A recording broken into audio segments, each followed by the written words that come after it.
the motivation, the passion to connect, to create that is in this room is that core of the spiral localized in every one of us.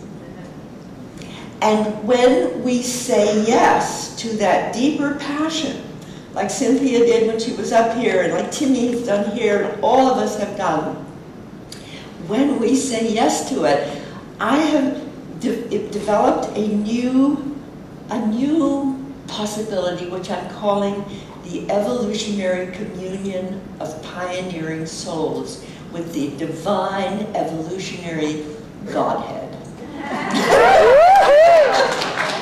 I think we should go the whole way with this. Yeah.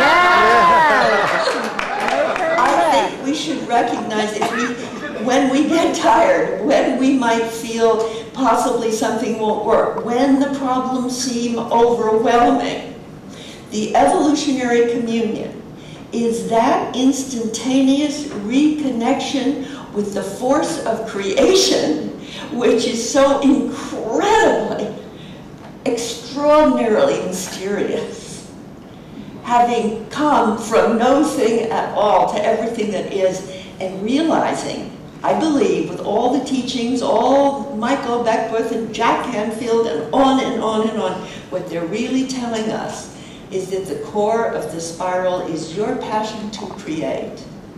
Yeah. And that force in you is indomitable. And it is most especially strengthened when you're in communion with that core, with your essence, with your passion to create, with 2 or more, or 50 or 100 or 6 billion. Communion with the core of the spiral within ourselves joined feels to me like a spiritual impulse that is needed right now consciously, even though we all do it in our own way, because the crisis has matured to the point where we need the arrow of evolution within our heart aligned. And it's not just the human arrow of evolution, it is the entire source of creation. And what you see there is the most wonderful thing. Actually, somebody made it for me about 12 years ago as an altar cloth. Wow. And we had it on a table in my archives, and we used to just sit there with it, and then we realized that we could do communion with the core of the spiral sitting in a circle around the core. And and I have a little diagram here, and this is the first time I've ever sort of done it this way, but right around the core, there is a kind of radiance that you feel when pioneering souls are gathered here. Do you feel it? Yes. It's really palpable. And I actually think that Hubbard cultivates the core of the spiral. If you can see this little sweet diagram, it's pulsating. And so the pulse gets amplified when the circle of pioneering souls collects around it in resonance, love, and attunement with that in ourselves that's moving us forward. Do you see what I mean? Yeah. There's no particular church that does this. Therefore, it's just the 2 or more, but I want to do it here with you. I actually want to do it for the first time to experience within Hub, which is the hub of this wheel, the evolutionary communion. So I'll go through this, and then we'll do it at the end to actually see what happens when we do it. So the communion of pioneering souls. Now, who are the pioneering souls? Us.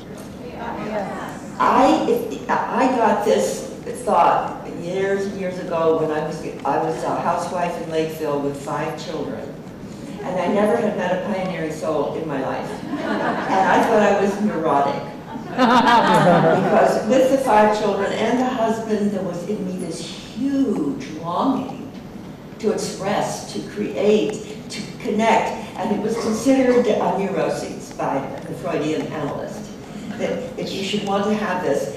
And it wasn't until I met one other person who recognized this in me. I told him everything that was wrong with me. It happened to be Dr. Jonas Salk, and I really admired him. And I told him all the things that were wrong with me. I'm attracted to the future. I want to connect. I feel something great's about to happen.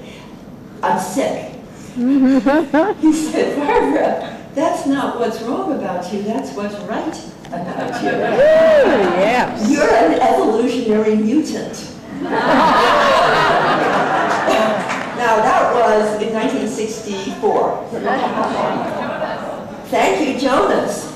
I had never met another pioneering evolutionary mutant before that time. I had met nice people. Evolutionary mutant. Okay. Then Teilhard de Chardin described it. He said, there is now on Earth a type of human, he called it Homo progressivus, in whom the flame of expectation burns. Have you noticed that in Charlie Gay? Yeah.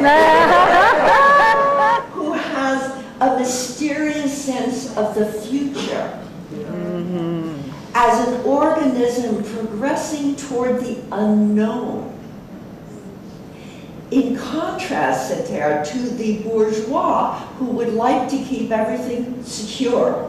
Have you noticed those folks? Subjugate. Want to keep everything secure, more, and what he said, and this was way back, is that as the situation becomes ever more changing, the people trying to make it secure become ever more under stress. And the people attracted to the future as an organism progressing toward the unknown become animated. It's true. You noticed a certain animation in this room. And is it because everything in the world is already solved and it all works? No. It's exactly the opposite. It's because we're called to co-create. Yes. This is our hour. This is because if we were, like I was married in the 50s, it was not our hour. This impulse that I had as a unknown to myself, a pioneering soul, was actually it bottled up in you. You got depressed, you got sick, you got addicted, you got violent. Why? Because the force of creation is indomitable, and it finally pushed us out. So if you could scan the world right now in your heart for pioneering souls in every nation, every culture, every religion, every race, every tradition, and just breathe them up here into this room and know we're already joined.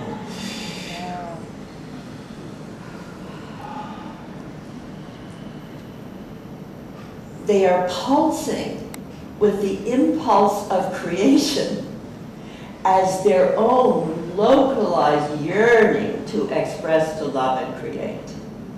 Is that a strong force? Yes. It's the force that created the universe, localized. And why now? Because, this is my deep intuition, the purpose and process of evolution itself is to create beings capable of co-creating with the divine.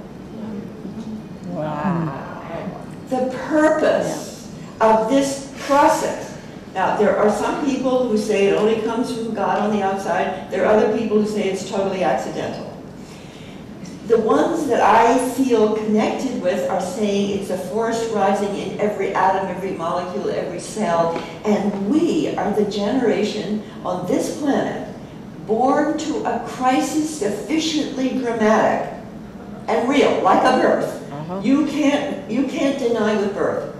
You can't say, I have another appointment.